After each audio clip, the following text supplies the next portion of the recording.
যে সূর্যের আলোটা পাচ্ছেন, সূর্যটা যে দেখছেন, শুধু যদি আল্লাহ তাআলা সূর্যের যে এনার্জিটা দিচ্ছে প্রতি সেকেন্ডে এই পৃথিবীর মানুষকে, পৃথিবীবাসী প্রাণীকুলকে যে এই সার্ভিস দিয়ে যাচ্ছে, যে সূর্য একটা সেকেন্ডের জন্য সে বন্ধ করছে না, বন্ধ হতে এনার্জি সে বন্ধ করে দিচ্ছে না, দিয়ে যাচ্ছে কন্টিনিউয়াসলি, সে দিয়ে যাচ্ছে এনার্জি।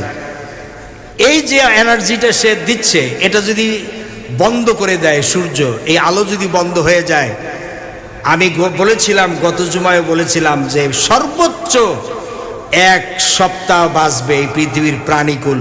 মানুষ বলেন, গরু ছাগল বলেন, কীট পতঙ্গ বলেন, গাছপালা তরুলতা, সব সর্বোচ্চ 1 সপ্তাহ বাঁচবে। 1 সপ্তাহ বাঁচবে না, কিন্তু সর্বোচ্চ বলেছি, সর্বোচ্চ 1 সপ্তাহ।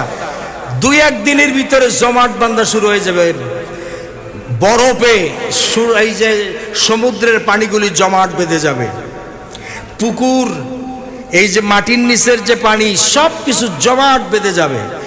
এরপরে মানুষগুলি বরফ হওয়া শুরু হবে, বরফ হইয়া পড়িয়া থাকবে, এক এক জায়গায় এক একটা বরফ, বরফ হয়ে পড়ে থাকবে, বরফ। কি বুঝলেন?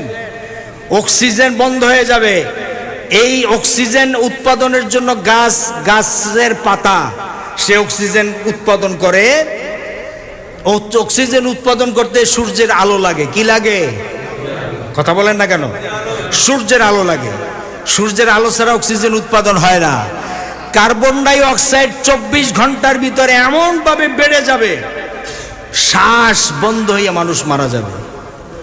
কথা বুঝছেন? কথা বুঝতে পেরেছেন? এর জন্য আল্লাহকে আপনি অস্বীকার করবেন। কাইফা তাকফুরুনা বিল্লাহ, কি করে তোমরা আল্লাহর সাথে কুফরি করো? আল্লাহ তাআলা বলেন, কি করে তোমরা আল্লাহর সাথে কুফরি করো? আমার ভাইয়েরা, আল্লাহ পাক বলছেন, ফানজুর ইলা আসারি রাহমাতিল্লাহি কাইফা ইউহিল আরদা বাদা মাউতিহা। লক্ষ্য করে দেখুন এই পৃথিবীর মাটিকে কিভাবে আল্লাহ পাক জিন্দা করেন। মুর্দা মাটি, এই মাটি চৈত্র বৈশাখ মাসে প্রখর রোদে ফেটে চৌচির হয়ে যায়। এই ফেটে যাওয়া চৌচির মাটিতে আল্লাহ পাক বৃষ্টির পানি দিয়া এই মৃত্যু মাটিকে আল্লাহ পাক যেভাবে জিন্দা করেন, ইন্না যালিকা লামুহিল মাউতা ওয়া হুয়া আলা কুল্লি শাইইন কাদির। সেই আল্লাহ পাক তোমরা মরলে পরে তোমাদেরকে আবার এভাবে জিন্দা করবেন। জোরে কোন সুবহানাল্লাহ।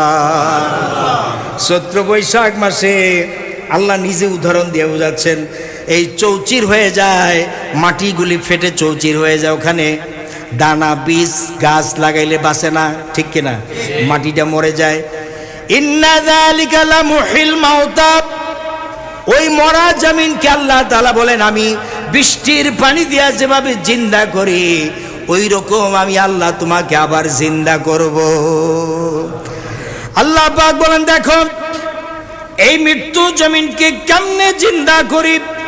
আল্লাহুল্লাযী আরসালার রিয়াহা ফাতুসিরু সাহাবা ফাসুকনাহু ইলা বালাদিন মাইয়িতিন ফাআহইয়ানা বিহিল আরদা বা'দা মাউতিহা কাযালিকান নুশুর।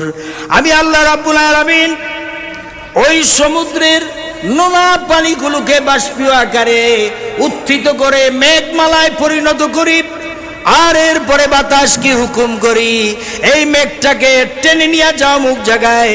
মেঘ চলে এলো। আল্লাহ পাক বলেন, এই মেঘগুলি আবার বিন্দু বিন্দু করে বৃষ্টি বর্ষণ করে দেয় আমার হুকুমে। এই পানিগুলি বৃষ্টির আকারে বিন্দু বিন্দু হয়ে বিন্দু বিন্দু করে বর্ষণ করে।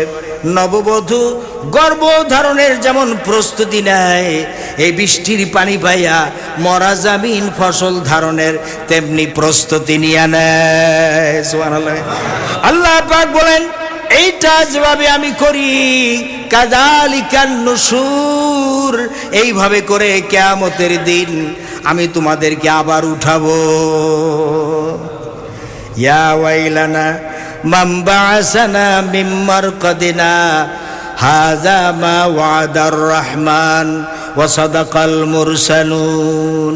সূরা ইয়াসিনে আল্লাহ তাআলা বলেন, ইয়া ওয়াইলানা, এই যারা সিংহে ফুৎ দেওয়ার সাথে সাথে এই মানুষগুলি সব জেগে উঠবে, টাস টাস করে কবর ফেটে গিয়া যার দেহটা যেখানে মিশে থাকবে মাটির সাথে, ওখান থেকে সব ফুরফুর করে উঠতে থাকবে আর বলে, ইয়া ওয়াইলানা মামবাসানা মিম্মার কদিনা, আমি তো আরামের ঘুমে ঘুমাইছিলাম, ওখান থেকে উঠাইছে কে?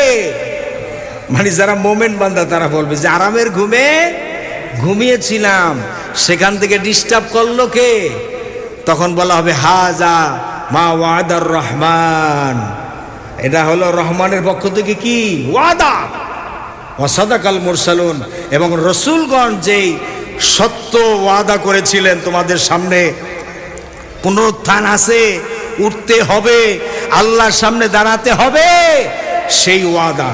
সুবহানাল্লাহ, সুবহানাল্লাহ। আমার ভাইরা, এজন্য আল্লাহ তাআলা বলেন, কাইফা তাকফুরুনা বিল্লাহি ওয়া কুনতুম আমওয়াতান فأحياكم ثم يميتكم ثم يحييكم ثم إليه ترجعون। কি করে তোমরা আমি আল্লাহর সাথে নাফরমানি করো, অকুনতুম আমওয়াতান, তোমরা ছিলে মৃত, ফাহিয়াকুম, আমি আল্লাহ তোমাদেরকে জিন্দা করেছি, সুম্মা ইউমিতুকুম, এরপরে আল্লাহ রাব্বুল আলামিন আবার তোমাকে মৃত্যু দিবেন, সুম্মা ইউহয়িকুম, আবার তোমাদেরকে জিন্দা করবেন, সুম্মা ইলাইহি তুরজাউন। বান্দা, আমি আল্লাহর কাছে আসা ছাড়া তোমার আর কোনো গতি নাই। কোন সুবহানাল্লাহ।